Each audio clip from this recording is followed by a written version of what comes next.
Ready na mga ingredients sa pagluluto ko ng pork sinigang guys. Ayan, may kamatis, sibuyas at saka yung karne nga. Tapos unahin na natin yung karne ilagay dito sa may kaserola guys. Hindi ko siya igigisa kasi gusto ko lang palabasin yung sarili niyang katas guys bago natin lagyan ng mga sangkap.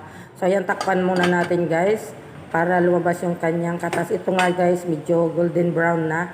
Lagay ko na rin yung sibuyas at saka yung kamatis para lumabas din ang katas ng kamatis guys. At haluin natin ng bahagya. And then, maglalagay na rin ako dito ng guys, paminta at saka yung MSG para habang kumukulo siya guys, magkakaroon na siya ng lasa kasi medyo malambot naman yung ating karne. At lagyan na rin natin ng patis mamaya.